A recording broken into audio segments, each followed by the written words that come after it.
Well, okay. Good evening, vinyl community. So, trying a few things different, trying a different setup, try to make these videos look better. Real quick, I just want to get into, unfortunately, here it is, January, and we've already lost David Crosby and Jeff Beck. So I want to talk about those two, and then just do a little heavy rotation. And, well, anyway, let's just get started. So yeah, David Crosby, founding member of the Byrds. The Byrds are definitely one of my all-time favorite bands. I guess kind of the important thing to know for record collectors is Crosby's on the first five Byrds albums. The last one, there was a reunion album, but that's not important. The last one that Crosby appears on is Notorious Byrd Brothers. That's my favorite of the five of Crosby. Just a monumental album. And just briefly mention, there is this particular copy is a mono. It was reissued by the Sundays label a few years back, and so there's a modern repress of the mono edition. But yeah, any copy of Notorious Byrd Brothers, it was reissued on compact disc in the '90s, and that version is really worth tracking down because it includes the song Triad, which was not on the album. That was one of the many arguments during the recording. That was a really contentious recording session, and Crosby was fired after they finished. During recording of that album is when they kicked him out of the band. One of the many things that they argued about was other members of the band did not want to include Triad on this album, which was a shame. It's an unbelievable track. It appeared on a Crosby, Stills, Nash live album, was also covered by the Jefferson Airplane, but the unreleased version by the Byrds is just has to be heard to be believed. It's just astounding. So again, there are editions out there that do include on compact disc do include the missing track Triad. The other thing about Crosby is his first solo album, If I Could Only Remember My Name, came out. I think it was recorded in 1970. An amazing sounding album recorded at Wally Heider's studio. Any album that was recorded at Wally Heider sounds great. This is like what an original OG should look like. It's basically kind of a West Coast super session. Crosby was going through a rough time, and a bunch of musicians from the Bay Area and just California in general showed up and put together this incredible album. The Grateful Dead are all over this album. Phil Lesh's bass is all over it. Jerry's all over it. If you like Jerry playing pedal steel, there's a lot of that to be heard on this album. An absolute drop dead classic. So this is like an original vinyl. I listened to this last night. It did get reissued in 2021. It was remastered, and I ended up opting for the compact disc. The remaster actually smokes the original. It sounds really freaking good. So I'd recommend.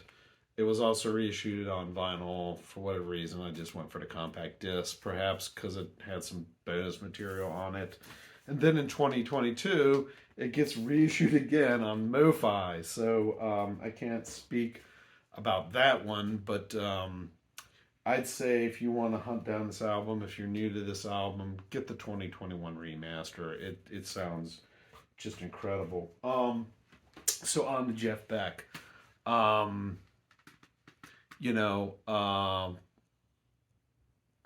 kind of feel that when Clapton left the Yardbirds and Jeff Beck joined, that's when they really became the Yardbirds. Clapton was kind of a blues purist. He didn't like the new direction of the band. And after Beck joined, damn it, they just became fun. I mean, this is a kind of a go-to album. It's called Roger the Engineer because of the drawing of Roger the studio engineer. And this album is like, it's like, think of Austin Powers. It's like Swing in London, 1967, I believe, and it's just a hell of a lot of fun. This particular compact disc edition gives you both the stereo and the mono mixes. I listened to this just last week. Sounds mind-blowingly great. And then there's other albums and compilations of the Yardbird stuff. He went on to do, he formed the Jeff Beck group, a lot of great albums, but I'm going to kind of move ahead a few years. The album that he's most famous for, Blow by Blow, came out in 1975, Jazz Fusion. This is the 2001 compact disc edition, which sounds really sweet. And this is like what an original from 1975 should look like. I do have a vinyl copy from, hold on one second, I'll find that.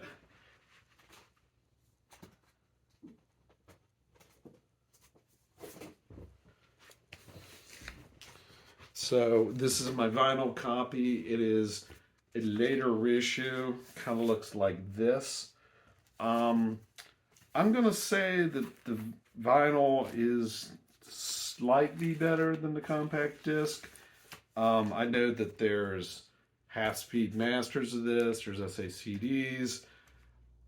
This vintage vinyl copy, I don't think I ever need another copy. It sounds just so amazingly good. I got a nice clean copy of it. Again, it's a reissue, so it's not like a first pressing or anything. But by God, it sounds just amazing. So I'd say, copies of this album are pretty common. It shouldn't cost you a fortune to find a good copy of Blow by Blow. But this is an absolutely essential album. It's produced by George Martin of the Beatles. Most of you guys probably know all this already, but if you're new to the music of Jeff Beck, the one you really got to hear is this. There's a lot of great stuff out there, but Blow by Blow is really the one you need to hear. And I'm going to mention a live album which isn't quite as well known, and that's a couple years after Blow by Blow. He did this live album with the Jan Hammer Group. Just a scorching hot live album. So maybe you haven't heard this one. But yeah, this is an absolute banger. Check this one out. So I'm just going to quickly mention an album that I finally got around to listening to. And I mention this just because this is kind of boy, people are really divided over this album. I'm talking about Tusk by Fleetwood Mac. It seems like there's the school of thought that this is just like an absolute, they fell flat on their face after Rumors. They're at the top of their game after Rumors, and then they put out this just dog of a self-indulgent double album. And then the other school of thought is that no, it's this misunderstood masterpiece. It's like so great, and just people seem to be really divided on this album. And so I finally listened to it just this week for the first time. My general first impressions, I really liked it. I could hear that they were trying something different, and it seemed like a lot of it kind of sounds like underproduced, like almost like demos. And I have to think, because I know they spent a lot of time in this album, that that's what they must have wanted it to sound like. I would describe some of the tracks as almost kind of primitive sounding, with just like them just pounding these rhythms on drums and acoustic guitars. And I think probably a lot of the controversy is it's one of those albums where a band is just absolutely huge, and then they put out an album that's different, and fans are like confused and they're like, oh, they suck now. Like I know that Radiohead lost a fairly decent number of people with Kid A. It was just kind of a hard album to wrap your head around, and now a lot of people, myself included, kind of consider it one of their best albums. But they definitely probably just lost some people on that album. It was just too weird. So I'm gonna do just two albums that have been kind of in heavy rotation. Um, Heroes to Zeros by the Beta Band. I just love the Beta Band, and I always kind of thought that their best album was an album called The Three EPs, named because they compiled their first three EPs onto an album, called the album The Three EPs. Their biggest hit that they ever had was on the Three EP album, but now I actually think this is a better album. Just finally got it on vinyl. Was delighted to finally get it on vinyl. Fantastic, quiet sounding vinyl. Just really glad to hear this. Love this album. Here's the Zeros by the Beta Band. And this was a big surprise. I was in a record store I'd never been, and I found this, which is basically an FM broadcast from Germany of Jean-Luc Ponty from 2011, just him and a piano player, an FM radio broadcast. It's been put out on vinyl. I, I'm not sure how active Jean-Luc Ponty is. Most of his